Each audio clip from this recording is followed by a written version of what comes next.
அன்பிற்குரிய ஸ்ரீ குபேர கணபதி அருளாசியுடன் நிலைமேக சுவாமியானதுடன் இப்போது நாம் காணவிருப்பது கடகராசிக்கு புரட்டாசி மாத பலன்கள். எல்லாம் வல்ல இறைவனருள் நிச்சயம் நல்லதே நடக்கும். காணொலியை காண்கின்ற அனைவருக்கும் சப்ஸ்கிரைப் பண்ணி இறையருள் பெருக. கடகராசி அன்பர்களே, அஷ்டமத்து ராகுவால் அலைச்சல் அதிகரிக்கும். புரட்டாசி மாத கிரக நிலையை ஆராய்ந்து பார்க்கும் பொழுது மாத தொடக்கத்தில் அஷ்டமத்தில் சனியும் ராகுவும் இணைந்து செஞ்சிருக்கிறார்கள். எனவே வரவை காட்டிலும் செலவு கூடும். வாழ்க்கை தேவைகளை பூர்த்தி செய்வது கடினம்.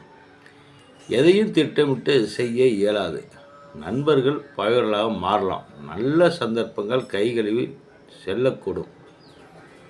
குலத தெய்வ வழிபாடும் இஷ்ட தெய்வ வழிபாடும் திசாபத்திக்கற்ற தெய்வ வழிபாடுகளும் எதிர்வரும் இடர்பாடுகளை அகற்றும். ஏற்கனவே சொல்லியிருக்கேன், எந்த ஒரு விஷயமா இருந்தாலும் கடகராசி என்பதற்கு கொஞ்சம் சூழ்நிலை இப்படி தான் இருக்குது.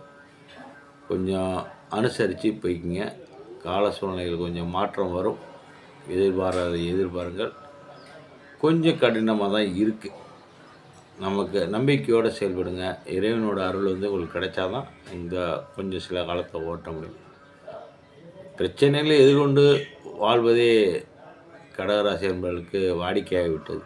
அது பெரிய விஷயம் கிடையாது. ஏன்னா பல இன்னல்களை சந்திப்பதற்கு, பல இன்பங்களை பெறுவதற்காகத்தான் கால சூழ்நிலை தந்தாப்புல நாமளும் கொஞ்சம் இறைவனிடம் நாட்டை சேர்த்து நல்லாயிருக்கும்.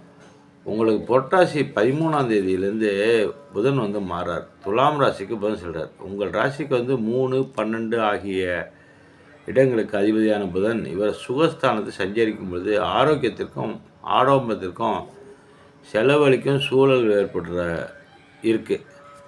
வீடு மாற்றம், இடம் மாற்றம் வரலாம். இதுவரை வாடகை வீட்டில் குடியிருந்தவர் இப்போ சொந்த வீட்டுக்கு குடியேற யோகமும் வாய்ப்பும் இருக்குது. புதிய முயற்சிகளை வெற்றி கிட்டும்.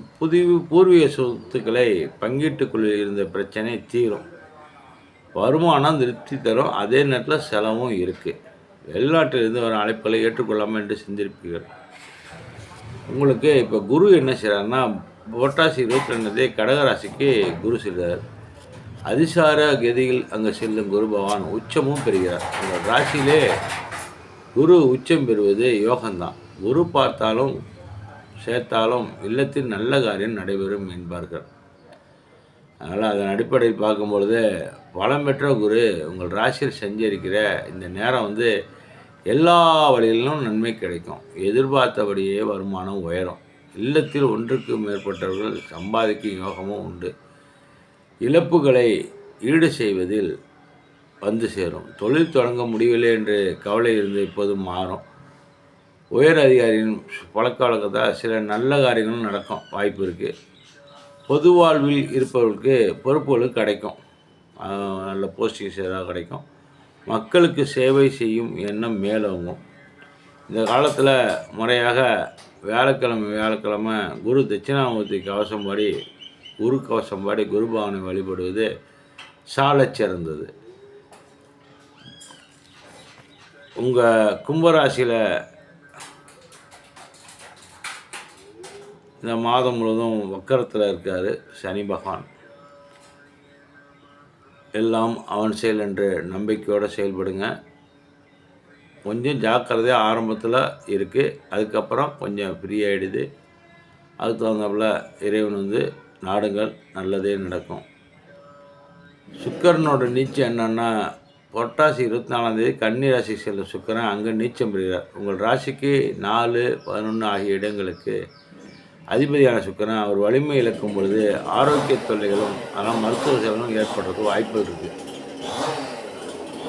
வெளிநாடு செல்லும் முயற்சி செய்யும். வெளிநாட்டுக்கு சொந்த ஊர் திரும்ப முயற்சி ஏற்பட தடைகள் நீங்கும். வாழ்க வளமுடன். நன்றி, வணக்கம்.